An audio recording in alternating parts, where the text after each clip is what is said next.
Hinintay lamang ni Lolo Tasyo na sumapit ang hating gabi bago nagtungo sa loob ng kakahuyana para puntahan ang aswang na nambibiktima di umano sa kanilang baryo. 3 buntis na ang napaslag ito sa magkakasunod na gabi lamang.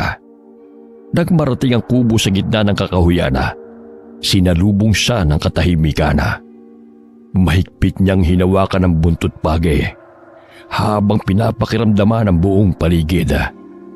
Ang katahimikan na yun ay batid niyang may dalang panganib. Batid niyang nasa paligid lamang ang aswanga na nagngangalang Nana Ibyang. Nagtitinda ang matandang babae ng suman sa kanilang lugar at karatig baryo. Ginagamit niya ang pagtitinda para tiktikan ang susunod niyang biktima. Isang binatilyong aksidenteng nakasaksi sa pagbabagong anyo ng matandang babae. Kaya ito nabisto. Bilib din ako sa talas ng pakiramdam mo, Tasyo. Tiyak na bisto mo na ako. Nandito ako para tapusin na ang pag-aasik mo ng lagim. Hindi ako natatakot sa iyo, Tasyo! Kung yan ang iniisip mo. Tingnan ko kung hanggang saan ang bagsik mo dito sa dala kong buntot, Pagi. Buntot lang ng isda yung armas mo, Tasyo. Hindi uubra yan sa talim ng aking mga pangil at talas ng kuko. Tingnan natin, Ibyang. Tinitiyak kong hihiyaw ka sa sakit sa bawat hagupit ko nito sa'yo. Agad na sumugod si Nana Ibyang sa pag-aakalang madali niyang mapapatay ang matandang albularyo.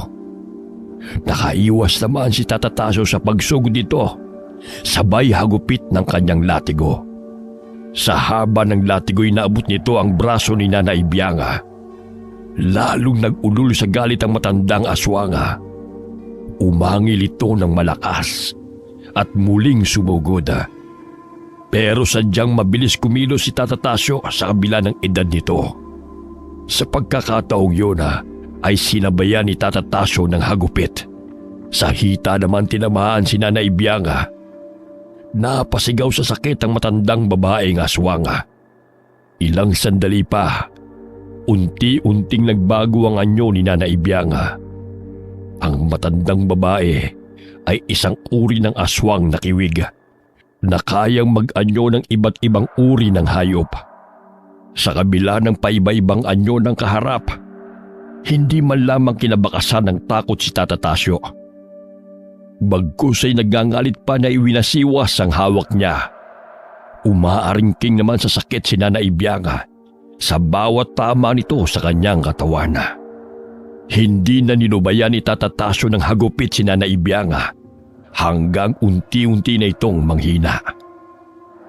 Di kalaunay nawala na ito ng buhay. Nang matiyak niyang wala ng buhay si Nana Ibyang, pumasok siya sa kubo at inalam kung ano pa ang meron doon. Nakarinig siya ng mahinang ingit na nagmumula sa silong. Para yung nagmumula sa isang hayop. Hinanap niya yun.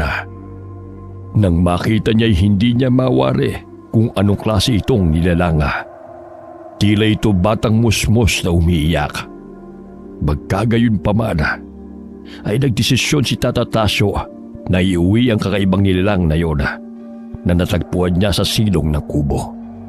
Nang nasa bahay na si Tata Tasyo, ay naghagilap ito ng malaki-laking kahon at sinapinan ng basahan. Doon niya muna ito inilagay pansamantala. Kinabukasan, nang maalala ang nilalang na inuwi ng nagdaang gabi, mabilis siyang bumangon. Wala na yun sa kahon. Kasalukuyang yung nasa sahig at tila naglalarong mag-isa. Anong klase kang nilalang? Tama kaya ang hinala ko tungkol sa'yo? Sana tama ang desisyon kong iuwi ka at alagaan. Ang maliit na kakaibang nilalang na nakuha ni Tata Tasyo ay sigbin. Isang uri ng hayop na parang aso. Baiksi ang buntot, may matutulis na pangil. Ito ay sumisipsip ng dugo ng tao kapag gabi, kahit sa anino lamang. May kakayahan din itong magkaroon ng tagabulag sa mga hayop at lalo na sa tao. Matyagang inalagaan ni Tata Tasyo ang Sigbina kahit na nakakatakot ang itsura nito. Sa paglipas ng mga araw, wala namang kakaibang napapansin si Tata Tasyo sa ugali nito. Mabilis nga lamang ang paglaki nito. Nang makuha niya ito, animo musang napahaba ang uso at manipis ang balat at kalbo pa. Habang lumalaki, humahaba rin at kumakapal ang balahibo. Pati pangil nito'y matutulis na mahaba. Ganun din ang mga kuko. Mas nakakatakot na ang itsura nito ngayon, pero nananatiling mabait sa kanya. Hindi lamang niya natitiyak kapag sa ibang tao. Kung hindi lang ako naaawa sa iyo nang makita kita sa silong ng kubo, malamang wala ka ng buhay ngayon. Palibas ay likas akong maawain, kaya naisipan kong kupkupin kita. Ngayon malakas ka na, lumaki ka ring malusog. Ay, siguro isang araw, pwede muna kitang iwanan dito. Nanggagamot kasi ako ng may mga iba't ibang karamdaman, kung kaya lagi akong wala. Huwag kang mag-alala. Habang nandito ka, aalagaan kita. Lingid sa kaalaman ni Tata Tasyo. Habang kinakausap niya ang alagang Sigbina, dumating ang binatilyong si Kikoy. Nasaksihan nito ang pakikipag-usap niya sa kanyang alagang Sigbina. Dahil sa labis na pagkasindak, ay malakas itong napasinghap na siyang ikinalingo ng matanda at ikinaangil ng Sigbina. Nagwala pa ang Sigbina, tila gustong kumawala sa kulungan nang makita si Kikoy. Agad namang kumalma ang alagang Sigbin ang kinausap ni Tata Tasyo. Anya sa alaga, huwag matakot sa binatilyo dahil mabait naman ang batang ito. Palibas ay walang permanenteng tirahan ang binatilyo. Kung kani-kanino ito nakikiusap na makituloy, kahit sa labas lamang ng bahay, basta't may makakanlungan lalo na sa gabi. Kaya naisipan itong magsadya sa bahay ni Tata Tasyo para makiusap kung pwede mamayang gabi ay pwede siyang kahit sa silong lamang ng bahay nito. Kikoy, nandiyan ka pala. Kanina ka pa ba dyan? Tata Tasyo, tama bang nakikita ko? May alaga kayong halimaw? Huminahong ka, Kikoy. Huwag kang matakot.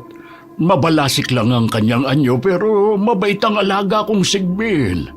Ay, talaga po ba, Tata Tasyo? Ay, muntik na akong mahimatay dun . Oo naman. Teka, kaya ka ba nandito dahil wala kang matulugan? Ganun na nga po, Tata Tasyo. Hindi po kasi ako makauwi sa bahay ng tiyuhin ko . Alam mo naman, laging bukas ang bahay ko para sa'yo. Sabi ko nga, dito ka na lang tumira. Kaya nga po ako nandito ngayon . Tatanggapin ko na po ang inaalok nyo. Tama ang naging desisyon mo. Kung alam mo lang ang pag-aalala ko sa'yo kapag hindi kita nakikita. Mabuti pa po kayo nagmamalasakit sa akin kahit hindi tayo magkadugo. Hindi katulad ng tiyuhin ko. Tata Tasyo, paano po ang alaga nyo? Hindi po ba ako niyan sasagpangin? Huwag kang mag-alala. Hindi ka gagalawin ng alaga kong si Ignoy. Gaya ng sinabi ko, mabait siya. Kung ganun po pala wala akong dapat pangambahan dyan kay Ignoy. Oo, kaya kung aalis man ako para manggamot, pwede kayong dalawa lang ang maiiwan dito. Sige po, Tata Tasyo. Gagawin ko na lang po kung ano yung sa tingin ko ang may tutulong ko dito sa inyong bahay. Pakiusap ko lang na huwag mong babanggitin kahit kanino ang tungkol kay Ignoy. Kailangan maging lihim ang tungkol sa kanya. Makakaasa po kayo, Tata Tasyo, na magiging sikreto lamang natin ang tungkol sa alaga niyong halimaw, Sigbin. Kinabukasan ay maagang nagpaalam si Tata Tasyo sa binatilyo. Pupunta siya sa gubat upang manguha ng mga halamang gamot na siyang ginagamit niya panglunas. Madalas kasing sa pusod ng kagubatan lamang nakukuha ang mga ito na ginagamit niya. Naiwan naman sa bahay si Kikoy at ang alagang Sigbina. Bagamat may pangamba pa rin siya na baka kapag wala si Tata Tasyo, bigla na lamang siyang sakmalin ito. Iniwasan na lamang niyang magawi sa kulungan ito habang naglilinis sa bahay. Anya matutuwa na siguro si Tata Tasyo kapag nakita nitong malinis ang buong bahay. Nang makatapos, marahan siyang lumapit sa may kulungan ni Ignoy. Pinakiramdaman niya ito kung lalabas. Nang masilip niya na tulog ito, tumalikod na lamang siya. Habang hindi pa dumarating si Tata Tasyo, nagpasa na rin siyang umigib ng tubig at punuin ng mga banga sa may bangirahan. Nag-ipon din siya ng mga kahoy na panggatong. Nang makatapos sa mga ginagawa, naramdaman ni Kikoy na gumagalaw si Ignoy sa kulungan nito. Nilapitan niya ito at sinubukang hawakan. Tumingin lamang ito sa kanya. Nang mapagtantong mabait nga ito, saka lamang tuluyang nawala ang takot ng binatilyo. Mabait ka naman pala talaga, Ignoy. Natakot lang talaga ako sa'yo nung una dahil sa kakaiba mong itsura. Pwede ba tayo maging magkaibigan? Napahagik-gik si Kikoy nang dilaan siya nito sa mukha. Nakikiliti kasi siya dahil sa magaspang na dila nito. Naramdaman niya na palagay na ang loob ng Sigbin sa kanya. Tama na, Ignoy! Masakit yung tiyan ko sa kakatawa! Para namang nakakaintindi ang Sigbin na tumigil sa ginagawa. Tumitig na lamang ito sa binatilyo. Si Kikoy naman pinahira ng laway na naiwan sa kanyang pisngi. Tingin ko naman, pahig ka na maging magkaibigan tayo. Sana pwede tayong mamasyal sa labas, no? Kaya lang, tiyak na hindi papayag si Tata Tasyo. Tsaka, sa itsura mong yan, maraming matatakot. At isa pa, malupit ang ibang tao. Katulad ng tiyuhin ko. Baka saktan ka lang nila. Ilang sandali pa'y dumating na rin si Tata Tasyo. Bit-bit ang kanyang mga pinanguhang halamang gamot. Agad naman siyang sinalubong ni Kikoy. Kinuha niya rin ang mga dala ni Tata Tasyo upang ipatong sa papag na kawayan. Pagkapasok ng matandang albularyo, napansin niyang malinis at masinop ang munting bahay. Nagulat pa ito nang makitang pati ang mga banga ay puno ng tubig. Hindi niya napigilan ang pagguhit ng ngiti sa labi. Tanda na nasisiyahan siya sa nadatnan. Salamat sa iyo, Kikoy. Malaking bagay itong ginawa mo sa bahay ko. Sa totoo lang hindi ko na magawang maglinis pa dahil sa dami kong ginagawa. Wala po yun, Tata Tasyo. Hindi niyo po kailangang pasalamatan. Malit na bagay lang naman po ito kumpara sa pagkup-kup niyo sa akin. Ay, siya nga pala. Kumusta naman si Ignoy? Totoo nga po palang mabait si Ignoy. Katunayan, hinawakan ko siya kanina nung nasa gubat po kayo. Kaya naman, hindi ako nag-aalalang iwanan kayo. Alam ko namang hindi ito magagalit sa iyo. Gusto ko nga po sanang gumala kami ni Ignoy kanina sa labas habang wala po kayo. Kaya lang, nag-alala po ako na baka may makakita sa kanya. Nako, yan ang wag mong gagawin. Ang dalhin mo siya sa labas. Tayo lang ang dapat makaalam ng tungkol kay Ignoy. Alam ko naman po yun, kaya po hindi ko na sinubukan. Ang mabuti pa, tulungan mo muna ako na ayusin ang mga pinanguha kong dahon at ugat ng kahoy. Habang inaayos nila ang mga ugat at dahon na nasa papaga, mabilis namang lumapit sa kanila si Ignoy. Naanimoy aso na kumakawag-kawag pa ang buntot.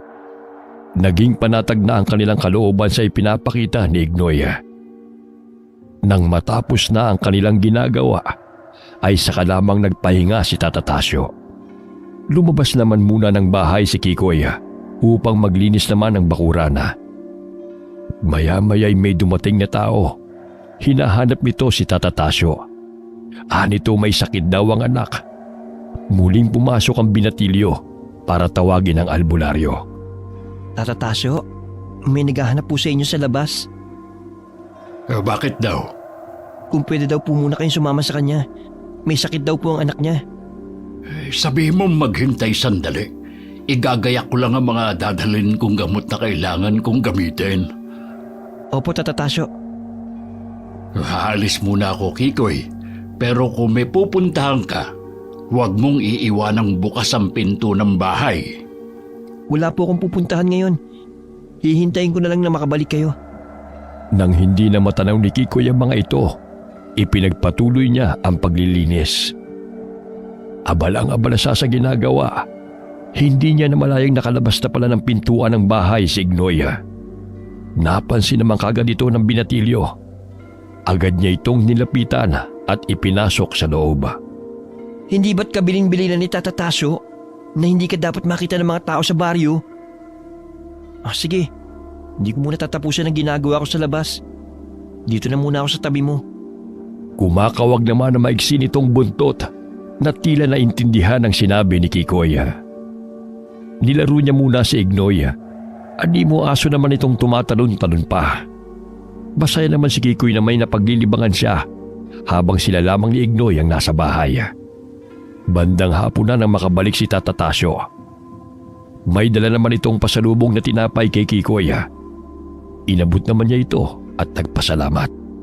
Sinubukan niyang bigyan ng kapiraso si Ignoy. Kinain din naman ito. Napangiti siya dahil inakala niya noong una ay hindi nito kakainin ang kapirasong tinapay. Sa pagkakaalam kasi niya, karne at dugo lamang ng tao ang kinakain nito. Kikoy, bukas nga sumama ka na sa akin sa pangunguhan ng mga halamang gamot. Bakit po? Naubos na ba kaagad yung gamot nyo? Hindi pa naman. Nakakatiyak lang akong hindi sasapatan natitira dyan. Marami kasi ang nakikiusap sa akin na bumalik daw agad ako sa bahay nila. Wala po bang ibang albularyo na pwede nilang pakiusapan? Sa tagal ko na sa pagiging albularyo wala ni isa mang lumabas na may kakayahang magpagaling ng mga may sakit. Hindi po ba kayo napapagod sa ginagawa nyo? Matagal na ako sa ginagawa ko. Ni minsan hindi ako nakakaramdam ng kapaguran. Masaya ako na marami akong natutulungan. Napakabuti po pala talaga ng puso nyo. Alam mo, Kikoy, naipangako ko sa sarili ko na hindi ako titigil sa panggagamot habang ako'y nabubuhay. Misyon ko na sa buhay ang magpagaling ng mga may karamdaman. Kinabukasan na, maaga pa'y gumayak na sila upang magpunta ulit sa kagubatan. Siniguro muna ni Tata Tasyo na hindi makakalabas si Ignoy sa kanyang kulungan sa pangambang makatakas ito at makarating sa mga bahayana. Tiyak na malaking gulo ang mangyayari. Nang nasa gubat na sila, itinuro na lamang ni Tata Tasyo kay Kikoy kung ano ang mga dahon at ugat na dapat kunin. Halos 2 oras din ang ginugol nila sa pangunguha ng mga kakailanganin niya. Maya-maya, nagpasya na si Tata Tasyo na umuwi sila. Habang naglalakad silang pauwi, ay pareho silang walang imikan. Pagka-uwi ay agad na inutusan ng matandang albularyo ang binatilyo para tignan ang alagang Sigbina. Habang hinarap niya muna ang pag-aasikaso sa mga halamang gamot.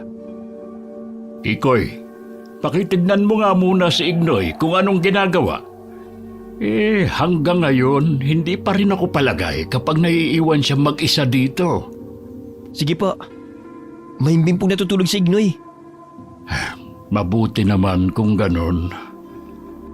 Tata Tasyo, kailan po ulit kayo pupunta sa kabilang baryo?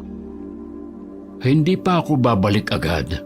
Ubus na pala ang aking langis na ginagamit sa panghihilot. Langis po ng nyog ang ginagamit nyo? Oo, kailangan makakuha muna doon sa likod bahay.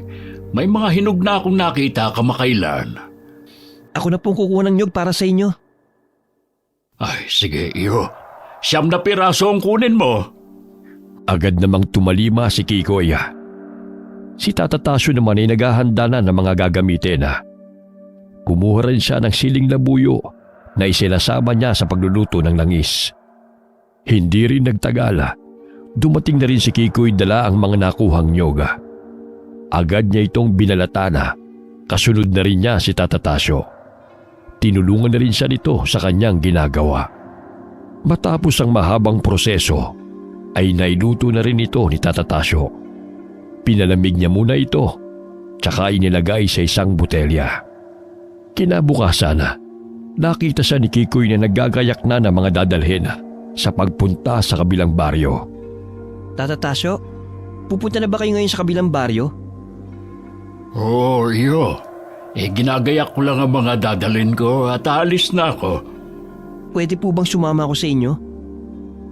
Sige, sumama ka at nang malaman mo rin kung saan ako nagpupunta. Sandali lang po, isasara ko lang po mabuti yung pintuan. Alam mo ba, nung minsang may ginamot ako sa kabilang baryo, may nagsabing hindi raw ako tunay na albularyo. Ho? Bakit naman daw po niya nasabi yun? Siguro naiinggit lang yun. Kasi pagkatapos kong gamutin ang aking pasyente, kusang loob silang nagbibigay ng mga lulutuing pagkain, kape, tinapay, at kung ano-ano pa. Maaring tama po kayo. Nainggit lamang ang taong nagsabi nun. Maraming ganyang tao. Masyadong mainggitin sa kapwa. Lalo na't bumubuhos ang biyaya kapalit ng kabutihang nagagawa. Tama po kayo, Tata Tasyo. Malapit na po ba tayo sa pupuntahan natin? Oo, dun yun sa may likod ng malaking puno ng akasya. Yun po bang natatanong natin yun? Oo, yun nga. Bilisan na natin. Ilang sandali pa, nakarating na din sila sa bahay kung saan may gagamutin si Tata Tasyo. Pagkapasok, agad niyang tinanong kung anong nararamdaman ng pasyente. Nang matukoy ito ni Tata Tasyo kung ano ang karamdaman, ay agad niya itong sinimulang gamutin. Nasa tabi lamang din si Kikoy na nagmamasid sa kanyang ginagawa. Nang matapos ang panggagamot, may iniaabot na namang mga pagkaing nasa isang lalagyan ng ginanga na nakatira sa bahay na yon. Hindi kasi tumatanggap ni isang kusing si Tata Tasyo sa kadahilan ng mawawala ang bisa ng kanyang kaalaman. Matapos iligpit ang mga gamit na dala, nagpaalam na sila ni Tata Tasyo sa mga nakatira sa bahay na yon. Meron pa po ba tayong ibang pupuntahan, Tata Tasyo? Wala na. Uuwi na tayo. Kailangan na nating bilisan. Malayo din ang ating lalakarin.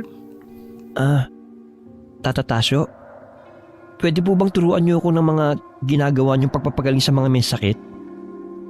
Naku, iho. Hindi ito pwedeng ituro. Bakit naman po? Regalo sa akin ito ng Panginoon. Napakaswerte niyo naman po na sa inyo ipinagkalubang biyayang taglay niyo. Sa tingin ko, Kikoy, ipinagkakaloob lang ang ganitong kakayahan sa taong may mabuting puso. Malinis na kalooban.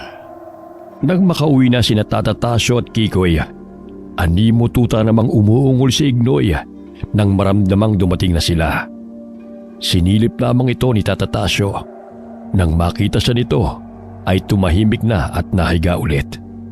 Kinagabihan na, matapos ang hapunan na, nagpasya na silang matulog ng maaga. Sa kalaliman ng gabi, manaka-nakay nagigising si Tata Tasyo sa kaluskos ni Ignoy. Hindi naman niya ito pinapansin. Si Kiko na may mabilis na nakatulog. Palibhas ay may kabataan pa. Naghihilik pa ito sa sobrang himbing. Nagising silang bumabanaag na ang sikat ng araw sa silangan. Agad namang bumangon si Tata Tasyo. Lumabas siya ng bahay upang bigyan ng patuka ang mga alagang manok. Nagising na rin si Kikoy. Pagkatapos ayusin ang hinigaan, dumiretso na siya sa kusina. Nag-init na muna siya ng tubig para makapagkape sila ni Tata Tasyo. Mamaya aalis ako, Kikoy. Huwag ka na munang sumama sa akin. Opo, Tata Tasyo. Saan po ba kayo pupunta? Pupuntahan ko ulit yung batang nahulog sa puno. Nabalian yun ng braso kaya kailangan maibalik ko sa dati. Sige po. Matagal na rin po nung huli kami maglaro ni Ignoy. Makikipaglaro muna po ako sa kanya. Baka marunong na din po ito magtampo. Manghuli ka nga pala ng isang inahing manok dyan. Yung kawawalay lang ng mga sisiw at katayin mo. Ipakain mo kay Ignoy ang laman loob. Opo, tiyak matutuwa si Ignoy niyan. Kasi makakakain siya ng sariwang pagkain ngayon. Nang makaalis na si Tata Tasyo, masayang nagpunta sa likod bahay si Kikoy upang manghuli ng manok. Hindi naman nagtagal at dala niya na ang manok na kakatayin. Nag-init na siya ng tubig para mabanlian niya ang manok. Di nagtagal at natapos na siya sa kanyang ginagawa. Dinala niya ang laman loob kay Ignoy at inilagay ang dala sa kainan nito. Kumawag-kawag naman ang maiksing buntot ni Ignoy. Senyales na natutuwa ito. Pinagmamasdan lamang niya ito habang kumakain. Matapos kumain ni Ignoy, kumawag-kawag uli ang buntot na tumingin kay Kikoy na tila ba nagpapasalamat. Inilabas ni Kikoy ito sa kulungan at naglaro sila. Maamo naman itong dinilaan ang mukha ni Kikoy. Naglalaro sila nang maalala ang sinalang nitong tinola. Saglit lang nalingat si Kikoy ay sinamantala naman ni Ignoy ang pagkakataon para makalabas ng bahay. Pagbalik ng binatilyo para laruin uli si Ignoy, hindi niya ito makita. Wala din sa kulungan. Naku, lagot ako'y tatatasyo nito. Nakalabas ng bahay si Ignoy. Kailangan ko itong mahanap bago pa siya dumating. Sigurado mapapagalitan ako ni Tata Tasyo kapag nagkataon. Nagmamadaling lumabas ng bahay si Kikoy. Mabilis tumakbo sa direksyong papunta sa kabahayan. Kailangang mahuli niya kaagad ito. Ayaw niya rin na may makakita rito ng mga taga-baryo. Lalo na't kakaiba ang itsura na maaari nilang ikabigla at ikatakot. Natitiyak niyang hahabulin nila ito para patayin. Hindi kalaunay nakita niyang tumatakbo ito palapit sa kanya. Agad niya itong sinalubong. Pinasalan niya si Ignoy kahit may kalakihan ito. Kumakawala pa ito habang pasan-pasan niya. Hindi na yun pinansin ni Kikoy kahit naramdaman niyang mahapdi ang likod niya. Sanhi na mahabang kuko ni Ignoy dahil sa pagpupumiglas nito. Nang makarating siya sa bahay, ay agad niya itong ibinalik sa kanyang kulungan. Nakabahag naman ang munting buntot ni Ignoy na para bang nahihiya sa ginawa niyang pagtakas. Walang kamalay-malay si Kikoy na talagang nakita na nga ng mga taga-baryo nila si Ignoy na naging dahilan upang tumakbo pabalik. Kaya niya nasa lubong ito. Kikoy, ano yung kumakalat na balita sa nayon? Bakit po? Ano po ba yun? May nakita raw silang halimaw na gumagala doon. Hinabol pa nga raw nila ito eh. Hindi nga lang daw nila inabutan sa sobrang bilis. Pakiwari daw nila sinalakay na sila ng aswang. Tata Tasyo, kasalanan ko po. Nakatakas po si Ignoy ng isang araw. Pasensya na po kung hindi ko kagad sinabi sa inyo. Ano ba kasi ang pinagkakaabalahan mo at natakasan ka ni Ignoy? Naglalaro po kasi kami. Nang maalala ko may nakasalang pala ako sa kalan. Kaya iniwan ko po siya sandali. Hindi ko akalaing sasamantalahin niya yun para lumabas ng bahay. Sigurado kung si Ignoy ang nakita ng mga kanayo natin. Mabuti na lang, hindi nila yun naabutan. Pasensya na po, Tata Tasyo. Hindi na po maulit ang nangyari. Magiging maingat na po ako sa susunod. Hindi talaga pwedeng maulit. Hindi rin nila dapat malaman na tayo ang nagkukubli sa kanya. Opo, Tata Tasyo. Tatandaan kong lahat ng mga sinabi niyo. Mabuti naman kung ganon. Kung nakaluto ka na maghain ka na muna. Kumain na tayo habang maliwanag pa. Kanina pa ako nagugutom Ilang saglit pa'y tinawag na ni Kikoy si Tata Tasyo upang kumain. Natuwa naman siya nang sabihin nito na masarap ang pagkakaluto niya sa ulam. Nang makakain sila ng hapunan, ay agad niligpit ni Kikoy ang kanilang mga pinagkainan. Pagkatapos niyang maghugas, nakita niyang nakatanaw sa bintana si Tata Tasyo. Tila ba malalim ang iniisip nito. Tahimik na pumasok si Kikoy sa kanyang silid. Bagamat napasulyap sa kanya si Tata Tasyo, ay pinabaya na lamang siya. Matutulog na sana si Kikoy, nang maisipan na itanong kay Tata Tasyo kung ano ang dapat nilang gawin kay Ignoy para hindi malaman ng mga taga-nayon ang pagkupkup nila rito. Tata Tasyo, may gusto sana po akong itanong sa inyo. Hindi po kasi ako mapalagay. Ano ba yung itatanong mo? Ano po ang gagawin natin ngayon? Nakita na ng mga taga-nayon si Ignoy. Wala tayong dapat ipangamba sa kanila. Ako na lang ang magpapaliwanag kung sakaling magtanong sila sa akin. Basta, mananatili tayong maging maingat sa pagtatago kay Ignoy. Pasensya na po ulit sa kapabayaan ko. Kung hindi dahil sa akin, hindi kayo mag-aalala ng ganyan. Huwag mo nang isipin yun. Hindi naman kita sinisisi. Inaasahan ko na rin na may ganitong aahon na problema kay Ignoy. Hindi habang buhay may tatago natin siya. Darating ang araw na kailangan ko na siyang ilabas. Naging matiwasay naman ang gabing yun para sa kanila. Wala naman silang naramdaman na kakaiba sa paligid. Naging magaan din ang paggising nila ng umagang yon. Hindi sila umalis ng bahay maghapong yon. Naging abala sila sa mga alagang hayop na nasa di kalayuan sa bahay. Meron ding ilang kambing, baka at kalabaw na alaga din ni Tata Tasyo. Kinagabihan habang nakahiga na sila, ay nakarinig si Tata Tasyo ng alulong ng mga aso sa di kalayuan.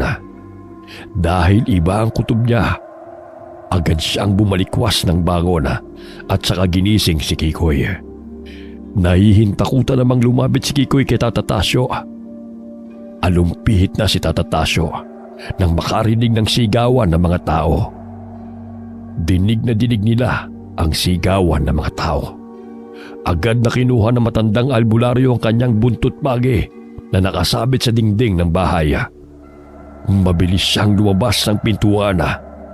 Lingid sa kanya ay sumunod din pala si Kikoy kahit binabalot ng matinding takot. Tata Tasyo, hintayin niyo po ako. Kukunin ko na yung sibat na kawayan. Ay, dalian mo! Kailangan nating tulungan ang mga kanayon natin! Nakasunod na po ako sa inyo. Doon sa may puno ng kawayan sila naroroon. Talasan mo ang iyong mga mata. Ayun, nakapalibot na sila. Maaring nakita na po nila ang kanilang hinahabol. Kailangan mapatay natin yun para hindi na makapaminsala pa sa mga kanayon natin.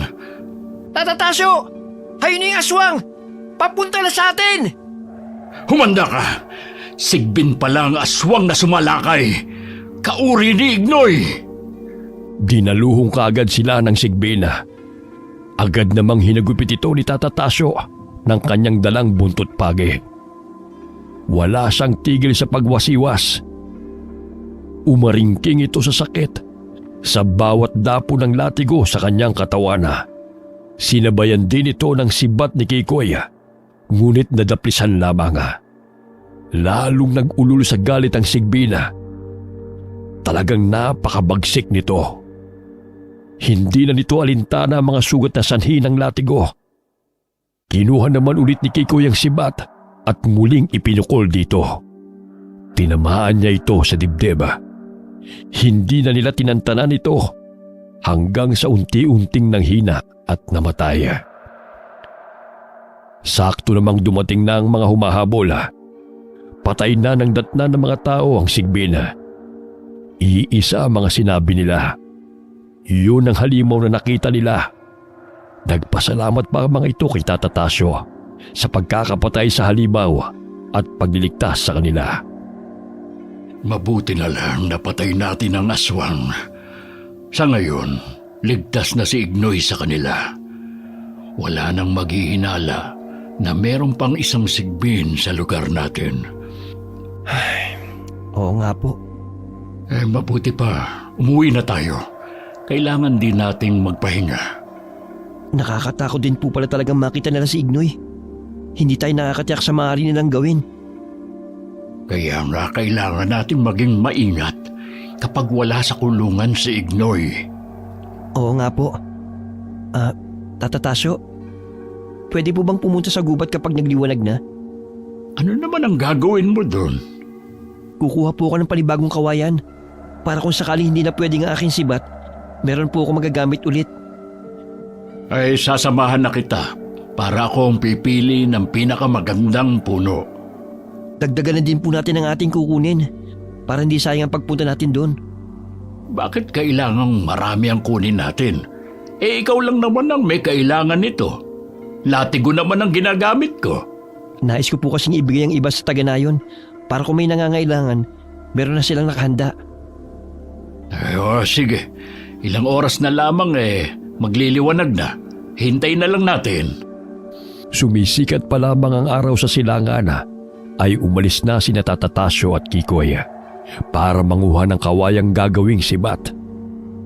Nagdala lamang sila ng matalas na gulok at inuming tubig. Habang nangunguha sila ng kawayan, naitanong naman bigla ng binatilyo tungkol sa mga uri ng aswanga. Ipinaliwanag naman ni Tata Tasyo ang pagkakaiba ng mga alagad ng dilim at kung ano ang kanilang pamamaraan. Namangha naman ang binatilyo sa mga tinura ni Tata Tasyo. Hindi niya akalain na marami rin pala ang uri ng mga ito. Nang makatapos sila, itinali na nila ang mga pinutol na puno ng kawayan. Pauwi na sila nang may namataan si Tata Tasyo. Isang magandang babae sa di kalayuan. Mahaba din ang buhok nito na banayad pang tinatangay ng hangin. Akmang lalapitan nila ito upang tanungin. Pero bigla itong umalis at nawala sa likod ng mga puno. Nang hindi na ito matanaw ni Tata Tasyo, nagpatuloy sila sa paglalakad hanggang makarating sa bahay. Tata Tasyo, sino po kayong babaeng nakita natin kanina sa may kakahuyan? Hindi ko rin siya kilala Kaya nga tinangka kong kausapin siya. Kaso nagmamadali siyang lumayo na parang takot na takot. Maganda pa naman yung babae. Taga saan kaya siya? Kaya nga nagtataka din ako kung bakit may naligaw na magandang babae dun Samantalang kakaibang ganda niya. Wala ngang katulad sa mga dalaga dyan sa nayon. Sino po kaya yung Tata Tasyo? Malakas ang pakiramdam kong isa siyang aswang. Ano po?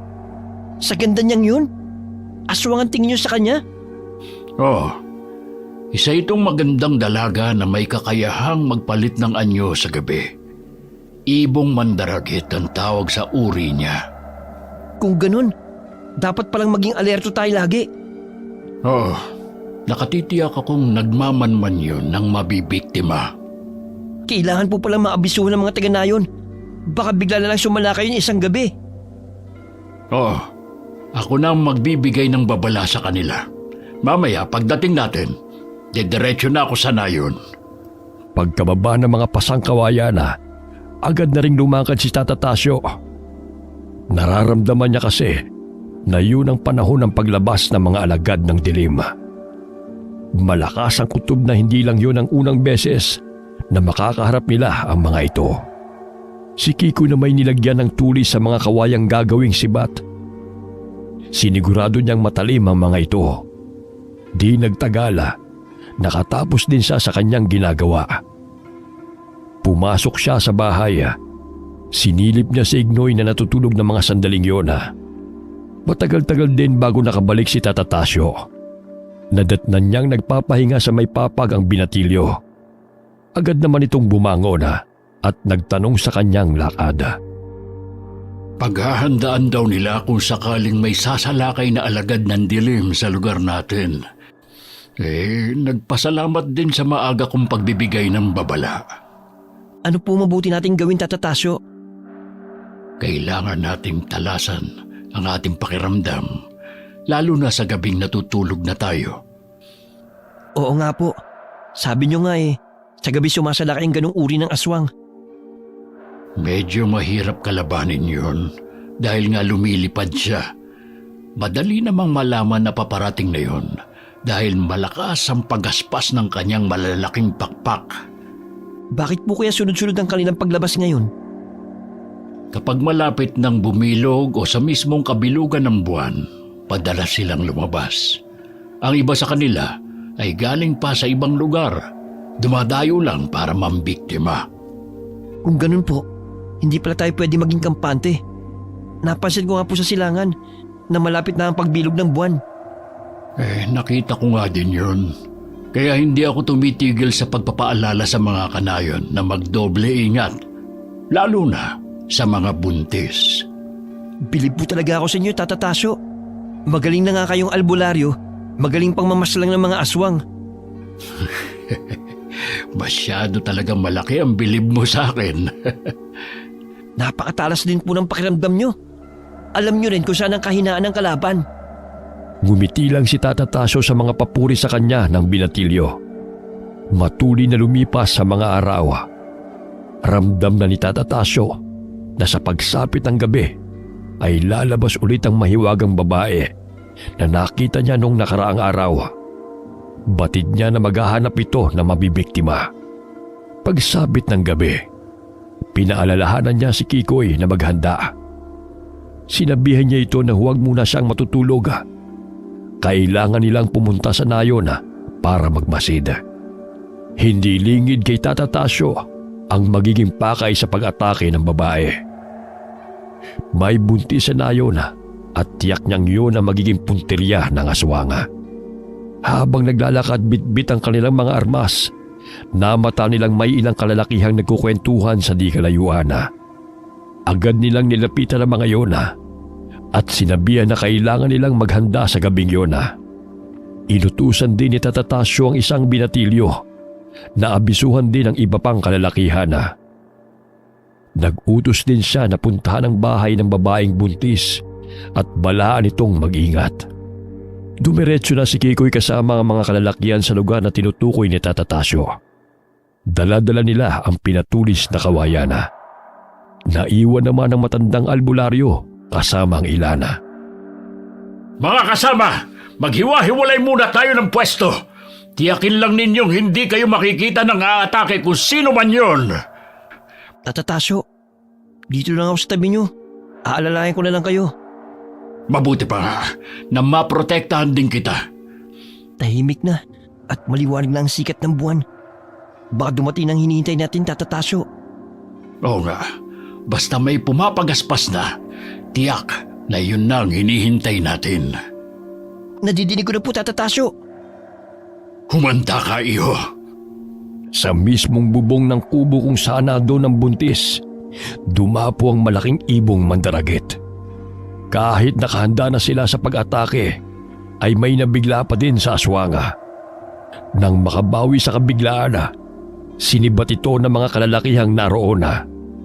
Hindi ito tinamaan. Nagawa pang lumipad palayo. Nagsigawan naman ang mga naroon habang sinusundan nila ito kung saan patungong direksyon.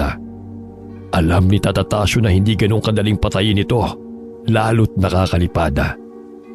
Sinigurado niyang aabutin ito ng latigo. Dahil kung hindi malamang sa lumayo ito at matagalang bumalik. Walang kamalay-malay ang ibong mandaragit. Nakaabang na sa kanya si Tata Tasyo. Pagdapo sa kubo, saktong malapit ito kay Tata Tasyo. Sinabayan niya ng hagupit ng kanyang mahabang latigo. Tinamaan ito sa gawing pakpak, dahilan upang hindi ito makalipad. Hindi ko hahayaan na makapambiktima ka sa lugar namin. Isang pagkakamali na dito ka pa dumayo. Patalon-talon itong umiiwas sa bawat hagupit ni Tata Tasyo. Hanggang sa pag-igkas ng buntot pagi ng matandang albularyo, nahagip nito ang mandaragit. Sinabayan pa yun ng sabay-sabay na pagpukol ng sibat sa direksyon nito. Tinamaan ito sa iba't ibang parte ng katawan hanggang bumagsak sa lupa. Napasaling natin siya! Tata Tasyo! Nagtagumpay po tayo na mahuli ang aswang! Mabuti naman. Hindi dapat sila masanay na dito pa dadayo sa lugar natin para humanap ng mabibiktima. Nang magbalik sa dating anyo ang mandaragit, nakarinig si Tata Tasyo ng mga bulungan. Marami ang nanghihinayang dahil sa taglay na ganda ng babaeng aswanga. Naiiling na lang na lumayo na sila doon. Nagpasya na lamang sila na umuwi na ng kanilang bahay. Magpahinga ka na, Kikoy. Alam kong napagod ka rin kanina. Naku, wala naman po ako masyadong ginawa. Kayo pong napakahusay. Sana po balang araw, maging kasing galing niyo ako. Napakahusay ng ginawa mo kanina. Magiging mahusay ka rin balang araw. Kinabukasan, nag-iingay ng mga alagang hayop ni Tata Tasyo ang nagpagising sa kanila ng umagang iyon. Yun ang kauna-unahang pagkakataon na nagising sila na mataas na ang sikat ng araw. Bumangon naman kagad si Tata Tasyo upang bigyan ang mga ito ng matutuka. Si Kikoy naman ay nagligpit na ng mga hinigaan nila. Mabilis naman na naghanda ng kanilang almusal si Kikoy. Salamat, iho. Magaan na ngayon ang pakiramdam ko. Tahimik na muli ang baryo natin. Hanggat may mga alagad ng dilim, hindi matatahimik ang nayon natin. Kahit ang ibang mga baryo. Iniisip ko po yung aswang kagabi. May pamilya kaya siya? Alam mo, iyo, alam na ng kanyang pamilya na kapag hindi nakabalik ito bago magliwanag, natitiyak na nilang patay na ito. Ganun naman sa kanila eh. Ganun po ba talaga sila? Hindi na nila hinahanap ang kanilang kapamilya?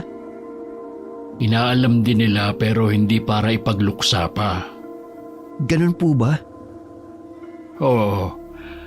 Maiwan muna kita dito. Bibisitahin ko lang ang alaga kong baka sa parang. May gusto na kasing bumili nun. Nang makaalis si Tata Tasyo, pinuntahan ng binatilyo sa kulungan si Ignoy. Inilabas niya ito doon. Tuwang-tuwa naman ay kinakawag-kawag nito ang buntot. May ilang oras din silang naglaro nito. Matagal din tayo hindi nakapaglaro ah. Siguro na-miss mo yun oh. Huwag ka magtatampo ha. Naging abala lang kasi kami ni Tata Tasyo. Hindi rin naman nagtagal si Tata Tasyo. Naabutan pa niya ang dalawa na tila naglalaro. Hindi niya maiwasan na mapangiti sa eksenang nadatna na. Sinong mag-aakala na magiging maamo ang mabangis na aswang na katulad ng Sigbina sa pangangalaga niya. Nang makita ng binatilyo si Tata Tasyo, muli niya nang ibinalik si Ignoy sa kulungan nito. Wala po ba kayong ibang lakad ngayon? Bibisitahin ko lang ang buntis sa nayon at magbabahay-bahay na rin ako. Matatagalan po ba kayo dun? Gusto niyo po bang samahan ko kayo? Ay, wag na. Hindi rin naman ako magtatagal. Ikaw na muna ang bahala rito. Naisip ni Kikoy na magtungo muna sa ilog upang maligo habang hinihintay si Tata Tasyo. Nang marating ang ilog, agad siyang lumusong. Nangaligkig pa siya sa lamig ng tubig. May isang oras din siyang nagtampisaw bago naisipang umahon at umuwi. Badawag ang daan pauwi sa kanila. Habang binabagtas ang daan, nakaramdam siya ng pagtatayuan ng balahibo sa katawan. Natitiyak niyang hindi yun dahil sa ginawa, kundi dahil merong lihim na nagmamasid sa kanya. Dahil mag-isa lamang ng mga sandaling yun, nakaramdam ng takot si Kikoy, kaya napakaripas na siya ng takbo. Pagdating sa bahay, habol pa niya ang kanyang paghinga. Naabutan pa siya sa ganong ayos ni Tata Tasyo. Napakunot pa ito ng noo habang nakatingin sa kanya. Ayos ka lang ba? Kasi po, nagpunta po ako sa ilog kanina habang wala kayo. May nangyari ba sa'yo sa ilog? Habang pauwi po ako, naramdaman ko po na parang may nagmamasid sa akin. Bigla po nagtayo ng balahibo ko sa katawan. Baka naman guni-guni mo lang yun. Sigurado po ako sa naramdaman ko kanina. Hindi mo ba nakita kung anong nilalang yun? Hindi po, pero naramdaman ko po hinahabol niya ako. Kasi nadidinig ko yung paglagatik ng mga tuyong sanga habang sinusundan ako. Siya, uminom ka muna ng tubig nang kumalma ka. Hindi naman yun makakasunod dito. Opo. Dalhin mo ang iyong sibat. Kukunin ko lang ang aking latigo at saka tayo tutungo doon. Pupunta po tayo doon? Ano ka ba naman, iho? Di ba sabi mo'y parang may kung anong humahabol sa'yo kanina? Oo nga po, Pero, Kaya nga babalikan natin kung saan ka dumaan. Natitiyak kong hindi pa lumalayo yun. natatakot po ako, Tata Tasyo. Huwag kang matakot. Basta kasama mo ako. Aandap-andap man ang kalooban sumunod na rin si Kikoy sa matandang albularyo. Nang marating nila ang madawag na dinaanan nila, naging mailap ang kanilang mga mata. Dama nila pareho na merong nilalang na nagtatago sa makapal at nagtataasang damo na naroon. Mula sa masukal na bahagi, bigla na lamang silang dinaluhong ng isang malaking baboy damo. Mapula ang mga mata nito at may matutulis na pangil. Natiyak naman nila na isa din itong uri ng aswang. Nakaiwas naman si Tata Tasyo sa pag-atake nito. Humahagok na dumaluhong ulit ito sa kanila. Sa bawat pagsugod ito sa kanila, sinasabayan din yun ng hagupit ni Tata Tasyo ng buntot pagi niya. Galit na galit naman ang aswang habang sumisingasing ito. Panay din ang pagpukol ng sibat ni Kikoy sa halimaw. Kahit may mga tama na ito ng latigo, maging ng sibat, ay patuloy pa rin itong lumalaban. Sa muling pagsugod ito, ay iniumang na ni Kikoy ang kanyang sibat. Pinuntirya niya ang bahaging kung saan naroon ang puso nito. Nang tamaan niyo ng binatilyo, bigla na lamang itong nangisay at natumba sa lupa. Umagos pa mula rito ang itim na kulay ng dugo nito. Umuwi na tayo sa atin. Opo, sadya po at hindi sila titigil sa pagsalakay sa lugar natin. Panahon na nga siguro nila ito.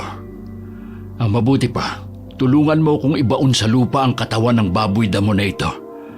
Hindi po ba mas maganda na sunugin yan, kagaya ng ginagawa ng mga tao? Hindi na kailangan. Abala lang yun sa atin. Sige po, bilisan na rin po natin. Kanina pa po kasi ako kinikilabutan dito eh. Pagka-uwi sa bahay, napag-usapan pa nila ang nangyari kanina lamang. Labis pa rin ang kilabot na naramdaman ni Kikoy ng mga sandaling yun. Noon lamang kasi siya nakakita ng ganong klase ng aswang. Maaasahan talagang malakas kong pakiramdam. Siguro kung hindi pa ako tumakbo kanina, marahil naging pagkain na ako ng aswang na yun. Kaya nga hindi ako nag-atubiling puntahan yun. Kung mananatili siyang pag-alagala, tiyak marami pa siyang posibleng mabiktima. Mabuti nga po't napatay natin siya. Nakakapagod din palang lumaban sa aswang. Ako man, napagod din ako sa sobrang lakas ng aswang na yun. Marahil tumatanda na ako. Nakakaramdam na rin ako ng pagod. Salamat na lang, nandyan ang sibat mo. Oo nga po, kaya lagi kong pinapanatiling matulis to. Sakaling gagamitin ko ulit, nasisiguro kong tatalab kagad kapag tumama sa hayop man o sa aswang. Maraming gumagalang masasamang elemento sa paligid natin. Kaya dapat, lagi kang mag-ingat, lalo kung nag-iisa ka lamang. Bakit po hindi natin sanayin si Ignoy? Para pwede natin siyang isama sa mga lakad natin. Yun talaga ang plano ko. Kailangan ko lang siyang turuan. Kung kalaban ba o hindi ang kanya makikita kapag kasama na natin siya.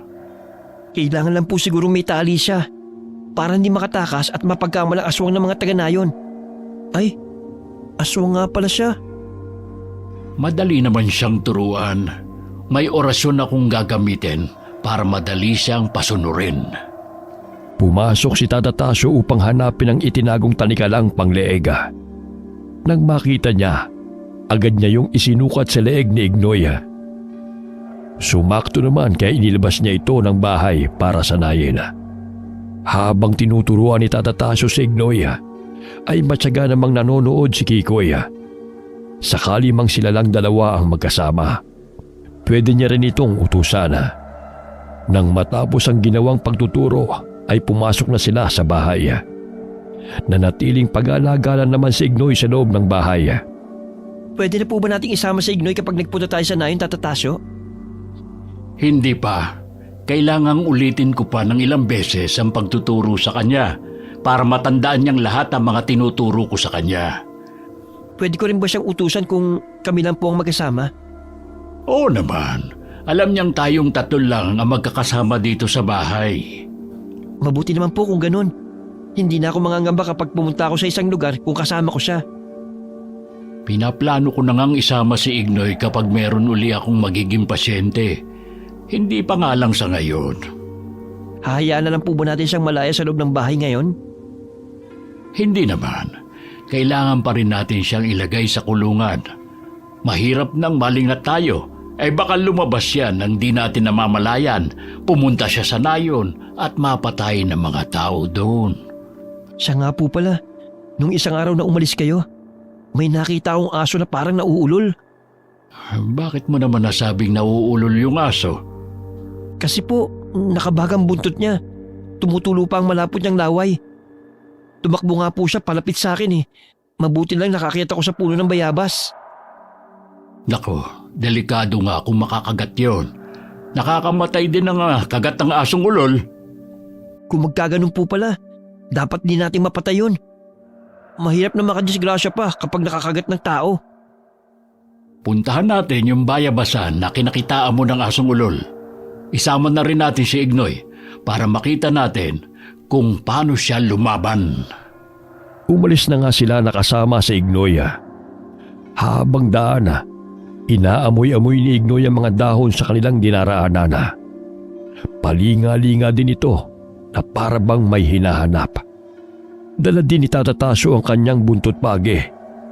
Ganon din si Kikoy. Hawak ang matulis niyang sibat. Nakikiramdam din sila, lalo na kapag may mga kaluskos silang naririnig. Sa ibang direksyon sila dumaan. Iniisip kasi nilang hindi yun titigil sa lugar na pinagkakitaan ni Kikoy. Hindi nga sila nagkabali. Nakita nilang hinahanap na patakbo-takbo sa direksyon panayon. Agad nila itong nilapitan. Sabay alis sa tali ni Ignoy. Nakita naman ang sigbi ng kanilang pakay. Mabilis niya itong sinugod. Nakailag pa ang aso sa unang atake. Pero sa pagpihit ni Ignoy ay sinagpang niya ito at iwinasiwas ng walang habas. Tinigilan lamang ni Ignoy ang pagluray sa asong ulula nang sawayin siya ni Tata Tasyo. Lupaypay na ito ng bitiwan ni Ignoy. Nangangahulugan lamang na patay na ang aso. Ang galing mo, Ignoy! Hindi na namin kailangang tumulong sa iyo kanina. Saglit mo lang siyang napatay. Nakita mo na ngayon kung gaano kabilis si Ignoy kapag may kalaban. Oo nga po. Ang lakas din po pala ng panga niya. Halos maputol ang leg ng bitiwan niya yun. Kaunting pagsasanay pa para makasiguro tayong hindi siya magkakamali sa mga iuutos ko sa kanya. Oo nga po. Mukhang mas magiging mahusay pa siya sa akin. Pareho kayong magiging mahusay. Ay, tayo na. Baka meron pang makakita sa kanya rito. Sa kabilang dako naman, kung saan madalas may ginagamot si Tata Tasyo, may nababalitang wakwak na gumagala tuwing malalim na ang gabi. Natuklasan lamang ito ng mga taga roon nang manakanakang may nawawala na lamang sa mga alaga nilang hayop sa hindi matukoy na dahilan. Napag-alaman lamang nila na may hindi pa matukoy na hayop ang dahilan sa pagkawala ng ilan sa kanilang mga alaga. Nang isang gabing may galing sa lamayan ng patayang nakasaksi habang papauwi ito, nakita umano nito ang isang kambing na wakwak ang tiyana at wala na ang mga laman loob nito. Pinaghihinalaan nilang ito'y kinain ng isang wakwak. Agad itong ipinamalita sa buong baryo para makapag-ingat ang bawat isa. Nagkataon naman ng mga sumunod na araw ay may sumundong isang lalaki kay Tata Tasyo na taga roon sa kabilang baryo. Meron daw sakit ang kanyang ina. Kikoy, nasaan ka ba? Nandito lang po ako sa likod ng bahay. Bakit po? Ay, may sumusundo kasi sa akin. May sakit daw ang kanyang ina na kailangang gamutin. Ang hinala nila baka may kinalaman na nakita nilang wakwak na gumagala sa baryo. Sasama po ako sa inyo? Ay sige, gumayak na tayo. Kukunin ko lang ang mga gamit ko sa paggagamot, pati na rin ang aking buntot pagi. Isasama po ba natin si Ignoy? Oo, hindi naman sanayon ang daan patungo sa kanilang baryo eh. Lalagyan ko lang po siya ng tali para makaalis na po tayo. Huwag mo nang dalhin ang iyong sibat. Kasama naman natin si Ignoy eh. Umalis na sila kasama si Ignoy. Habang sila'y naglalakad sa direksyon patungo sa kabilang baryo, wala namang imik ang lalaking sumundo kay Tata Tasyo. Tila pinapakiramdaman ito si Ignoy. Kailangan pa nilang tumawid ng ilog bago pa makarating ng baryo. Pagkalipas ng halos mahigit 1.5 oras na paglalakad, narating na rin nila ang pakay na baryo. Nang nasa bahayan na sila, napansin kaagad ni Tata Tasyo ang pagkatakot ng mga yun sa alagang sigbin. Hindi naman niya masisisi ang mga ito. Maging ang mga alagang aso ng mga taga roon ay walang tigil sa pag-alulunga. Wala namang reaksyon si Ignoy sa mga naririnig. Nang makarating sila sa bahay na sadya, agad niyang nilapitan ang babaeng may sakit na nakahiga sa papaga. Pinulsuhan niya yun para malaman kung anong karamdaman meron ito. Kumuha siya ng kapirasong puting papel. Sinunatan ito ng ilang salita na siya lamang ang nakakaalama. Pagkaraay itinapon ito sa noo ng babae. Maya-maya'y nagpaalam na sila. Sinabihan niya ang babae na gagaling na rin ito. Pagkalabas nila ng bahay, ay may naghihintay pala sa kanilang isang may katandaan ng lalaki. Nagpakilala yun na siya daw ang namumuno sa kanilang baryo. Napaigtad pa ito nang makita si Ignoy dahil sa nakakatakot na itsura.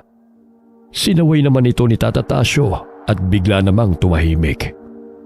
Nais ng lider ng baryo na yun na manatili muna sila roon dahil di umano sa wakwak na pumapatay sa kanilang mga alagang hayop. Pansamantala po muna kaming titigil dito sa baryo nyo. Ipaubayaan nyo na po sa amin ang paghuli sa wakwak na yun. Hindi po pala tayo makakauwi. Mabuti na lang kasama natin si Ignoy. Hindi tayo mag-aalala sa kanya. Oo nga. Uhulihin po ba natin ngayong gabi ang wakwak? Kung suswertehin tayo na mahuli siya ngayon, Saan naman po tayo titigil dito? sa bahay nila tayo titigil. Mabuti pala at naisama natin si Ignoy. Malakas ang laban natin kontra sa wakwak na sinasabi nila. Halika na. At sasamahan daw tayo sa bahay na pwede nating tigilan. Sige po, kasunod niyo na po kami ni Ignoy. Pagdating nila sa bahay na titigilan, may mga nakahanda na para sa kanilang mga pangangailangan. Kahit ilang araw pa silang mamalagi roon.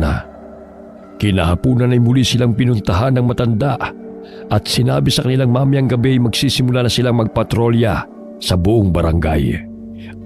Pagkasabi noon ay umalis na ang matanda. Tiwala kasi ang matanda na may kakayanan si Tata Tasyo na lumaban dahil sa marunong itong gumamot ng mga may matitinding karamdaman. Nang gabing yun, naghanda na sina Tata Tasyo at Kikoy sa pagpapatrolya. Naghintay lamang sila ng mga kasama kung saan lugar sila magbabantay.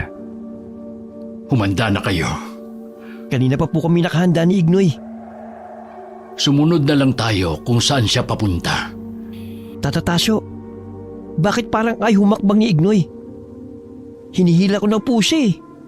Kung sa tingin mong mahihirapan ka sa pag-aakay kay Ignoy, mabuti pang maghintay na lang kayo dyan sa bahay hanggat di pa tayo nakakalayo. Mabuti pa nga po siguro. Hindi ata magandang pakiramdam ni Ignoy. Baka nga, hindi mo rin siya mapapasunod kung sakali. Hindi na nga sumama ang dalawa kay Tata Tasyo. Nangangamba rin kasi sila na baka maging sagabal pa ito sa kanilang gagawin. Batid ni Tata Tasyo na nararamdaman ni Ignoy na kauri din niya ang wakwak. Alam niya na naiintindihan nito ang pinag-uusapan nila ni Kikoy kanina. Marahil sa kaibuturan ng puso nito, alam nito na hindi niya kalaban ang wakwak. Itinali muna ni Kikoy si Ignoy sa pangambang makatakas ito. Lumipas na ang ilang oras. Hindi pa bumabalik si Tata Tasyo. Inabot na ng antok si Kikoy sa paghihintay sa pagdating ni Tata Tasyo. Hanggang tuluyan na siyang igupo ng antok. Madaling araw na maramdaman ni Kikoy na may kumakatok sa pintuan. Tinatawag ang kanyang pangalan. Agad namang bumalikwa sa pagkakahiga si Kikoy at pinagbuksan ng kumakatok. Si Tata Tasyo ang bumungad sa pagbukas niya ng pinto. Baka sa mukha nito ang matinding pagod at puyat.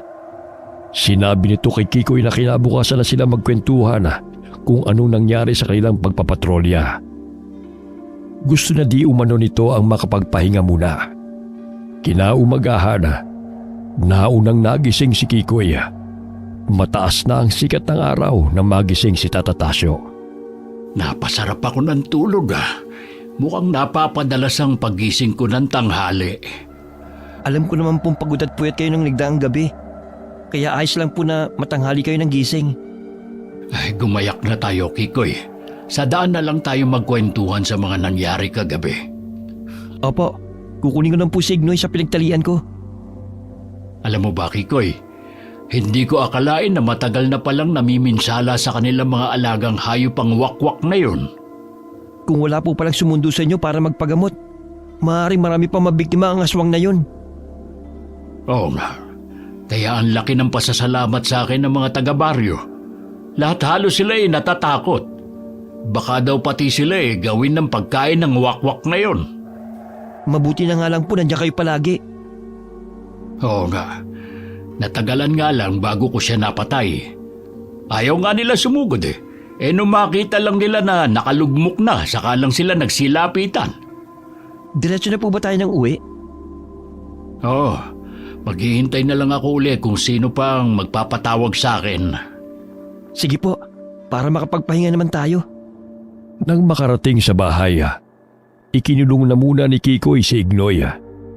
Samantalang pumasok din muna si Tata Tasyo sa silid nito. Inilihim niya kasi sa binatilyo na ilang araw na siyang nangihina at tila mabilis mapagod. Kailangan niya ng mga oras na yun na mapag-isa para manumbalik ang dating lakas. Si Kikoy naman ay naghanap ng kahoy na maigagatong. Matagal din ang oras na ipinahinga ni Tata Tasyo. Nang lumabas siya ng kanyang silid, dama niya na bumalik na ang kanyang lakas. Nadatnan niyang nagsasalansan ng mga kahoy ang binatilyo. Wala talaga siyang masabi sa kasipagan nito. Ayos na po ba kayo? Oo, iho. Salamat at nakabawi na ako ng lakas. Hindi ko na nga po kayo ginising kaninang may naghahanap sa inyo Sabi ko po bumalik na lang siya. Uy, sino naman na naghahanap sa akin kanina? Taga dyan lang din po sa nayon. Sinabi ko po nagpapahinga kayo Kaya nagbili na lang siya na puntahan niyo raw po yung buntis sa may gulod. Baka kabuanan na nun. Ako lang kasi nagpapaanak sa mga buntisan na yun Pwede po pala magpaanak ang isang lalaki? Oo naman. Matagal ko nang ginagawa ang pagpapaanak. Wala naman kasing maalam dito Sasama po kami ni Ignoy kung pwede. Tayo na. Baka manganganak na yung babae. Umalis na sila patungo sa gulod ng nayona. Nang nasa tapat na sila ng bahayana, biglang naglabasan ng mga tao. Namamangha sila sa nakikita nila. Malakas ang usapan ng mga ito na narinig naman ni Tata Tasyo. Hindi makapaniwala ang mga ito na may alaga siyang sigbina. Ipinaliwanag niya sa mga ito na mabait at hindi siya katulad ng ibang sigbin na kumakain ng tao. Sinabi niyang maliit pa ito ng alagaan niya. Kaya lumaki itong malapit sa tao. Tumatango naman sila na tila sumasang-ayon sa paliwanag ni Tata Tasyo. Pagkatapos magpaliwanag, dumiretso na sila sa gulod kung saan nandoon ang buntis. Nang dumating sila ay nakaabang na ang lalaki sa may pintuan. Agad silang pinapasok upang makita ni Tata Tasyo ang babae. Wala pang palatandaan na malapit na siyang manganak. Pakiramdam ko, may umaaligid ditong lumilipad kung gabi. Ano pong gagawin natin, Tata Tasyo? Wala pa sa ngayon. Sasabihan ko lang itong asawa na makiramdam kung gabi. Matagal pa naman ang kabilugan ng buwan. Kung ganun po, pwede na tayong umuwi na. Magpapaalam muna ako, saka tayo umalis. Matapos magpaalam ay umalis na silang tatlo. Nang dumaan sila sa bahayan pabalik sa kanila, kinausap niya ang ilang lalaki doon na makiramdam kung sasapit ang gabi. Sinabi rin niyang may umaaligid sa bahay ng buntis sa gulod. Hindi naman na kinabakasan ng takot ang mga yun nang muling makita ang Sigbin. Ramdam din nila ngayon na mabait nga ito. Hindi na rin nagtagal umalis na sina Tata Tasyo. Walang pangamba sa kanya na aatakihin ang aswang ang buntis na nakatira sa gulod. Pinaglalagay lang ni Tata Tasyo ng kawayang anos ang lalaki. Pangontra yun sa aswang na aaligid sa bahay nila mamayang gabi. Lumipas sa mga araw na hindi sila inaabisuhan na may nagbabantang panganib sa kanayunan. Ganun pa ba na ay nanatiling handa sina Tata Tasyo. Tata Tasyo, tila normal na naman sa nayon. Walang nagbabadya ng panganib. Oh, dahil nasa 3 pa lang ang hugis ng buwan. Hindi pa ito ang panahon kung saan naatake ang mga aswang. Matanong ko nga po pala kay Tata Tasyo. Napansin ko po kasi si Ignoy nung minsan na nasa kanilang baryo tayo. Ano ba napansin mo kay Ignoy? Bakit po parang ayaw sumama ni Ignoy nung nag-uusap kayo ng mga taga-baryo ng tungkol sa aswang? Alam mo, hindi talaga yan sasama kapag ang papatayin ay aswang. Bakit po? Sila kasi ang talagang nag-aalaga sa mga sigbin. Sila din ang kinikilalang magulang ng mga yun. Nagkataon lang na nakita ko si Ignoy nung maliit pa siya. Napatay ko ang matandang babaeng nambibiktima ng mga buntis sa nayon noon. Naawa ko kay Ignoy, kaya kinupkup ko siya. Ah, kaya po pala. Nang lumao na, kahit makita sina Kikoy at Ignoy na dumadaan sa bahayan, hindi na rin alintana ng mga taga roon ang tungkol sa Sigbin. Batid nilang walang dalang panganib sa kanila ang alagang Sigbin ni Tata Tasyo. Panatag na naghahanap buhay ang mga taga-nayon. Hanggang sa sumabit na naman ang pagbilog ng buwan. Muli silang naging alerto. Alam nilang malapit na rin ang kabuwanan ng babae sa gulod. Si Tata Tasyo naman ay walang pagdududang nakaligtas ang buntis na nakatira sa gulod. Walang sinayang na oras si Tata Tasyo. Ganun na rin ang mga taga-nayon. Nang atakihin ng manlilipad ang bahay sa gulod, madali itong nagapi.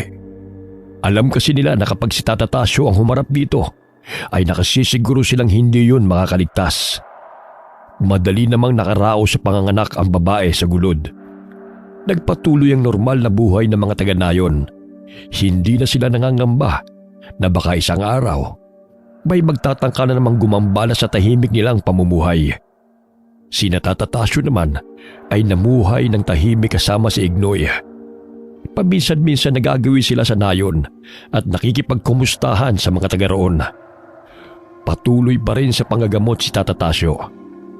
Madalas ay siya na lamang ang pumupunta patungo sa bahay kung saan siya may gagamutin. Isang araw, naisipan ni Tata Tasyo na dalawin ang mga taga-kabilang baryo. Kikoy, bala kong pumasyal sa kabilang baryo. Kailan niyo po binabalak na magtungo doon? Ngayon na sana eh. Bakit po? Meron po bang nagbabantang panganib sa mga taga roon?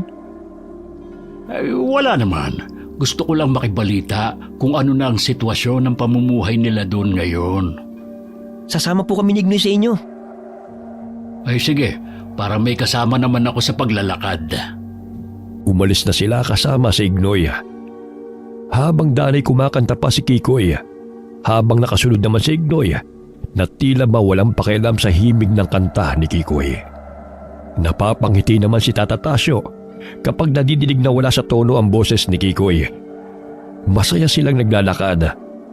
Hindi alintana ang init ng araw. Napadaan sila sa isang mababang puno ng nyog. Nagpasa silang magpahinga muna. Inakyat ni Kikoy ang puno ng nyog.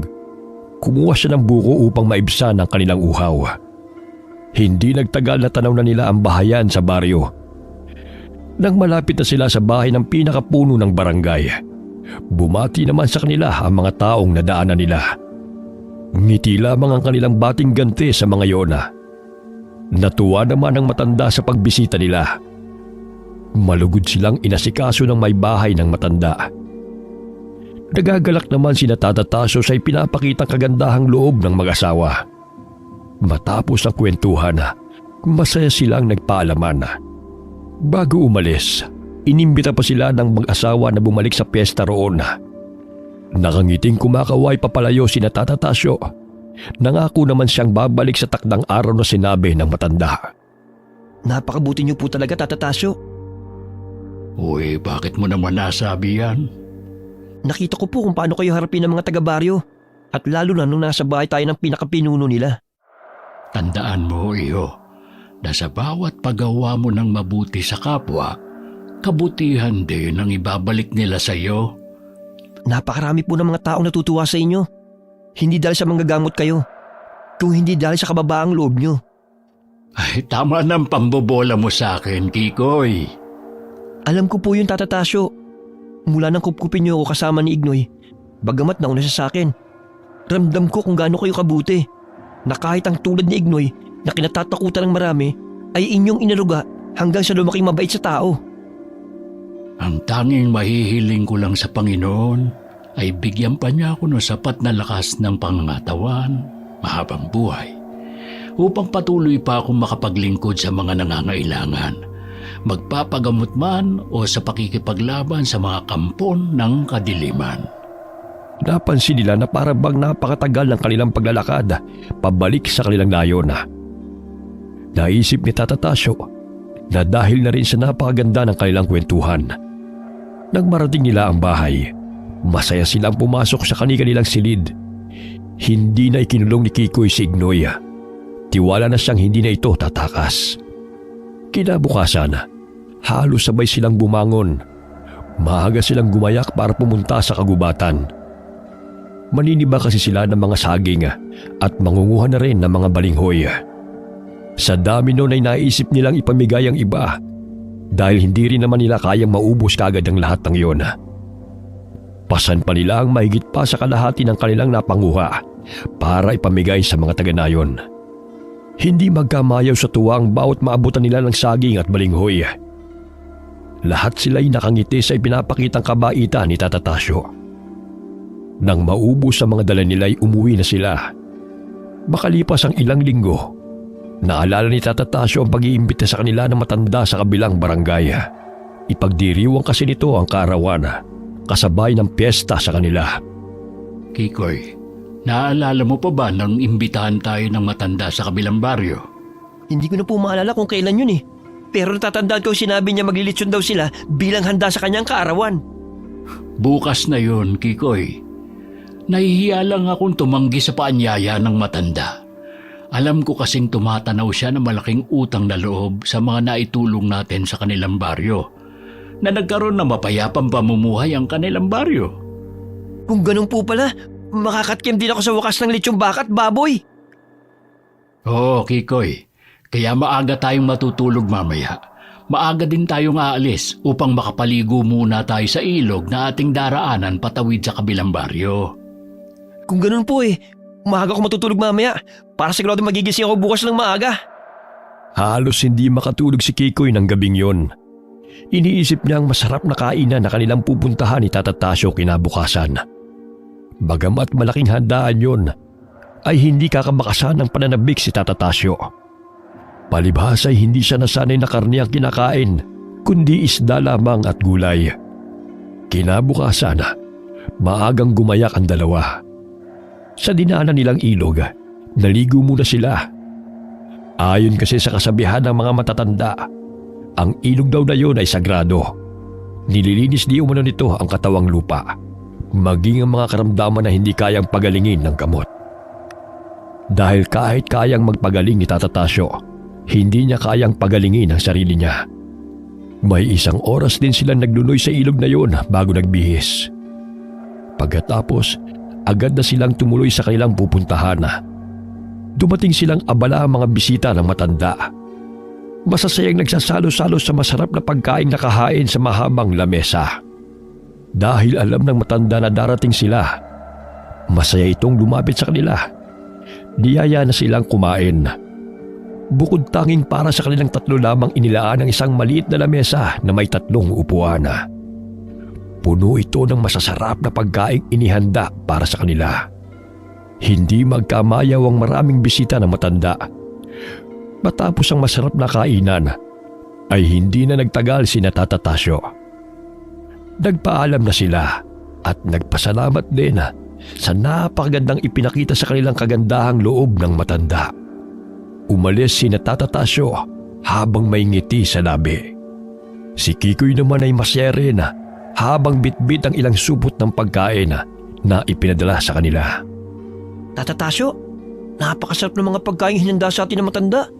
Busog na busog po ako. Mabuti naman at marami kang nakain.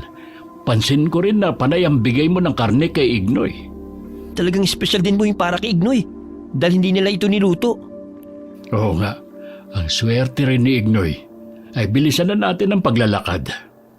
Tata Tasyo naman hinay-hinay lang po tayo sa paglalakad.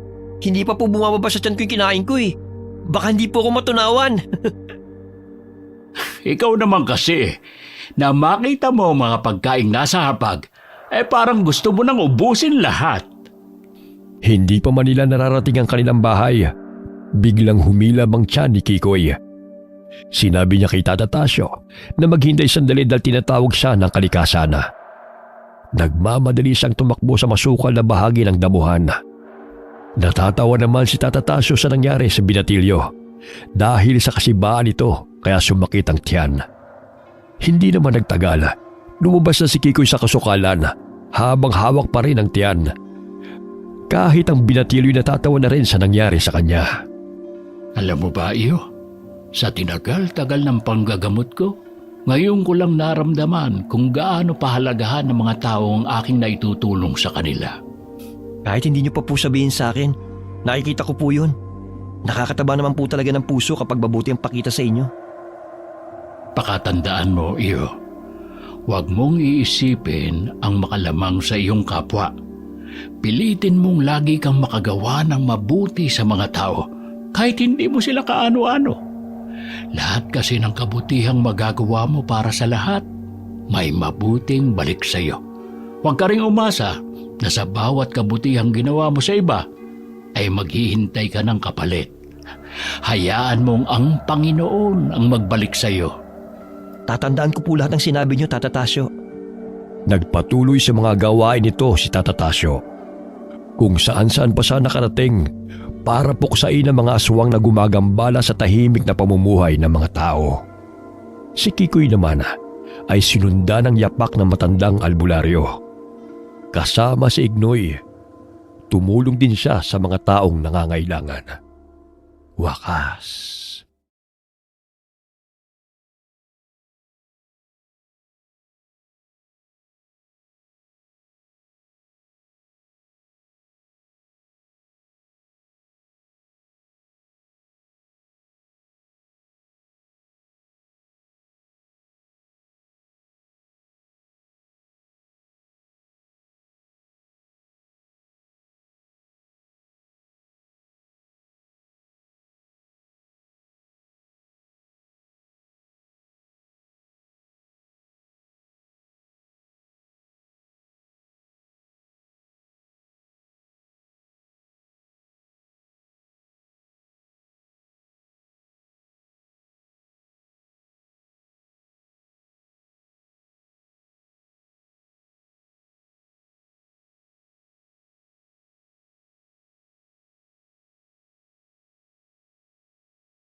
Hinintay lamang ni Lolo Tasyo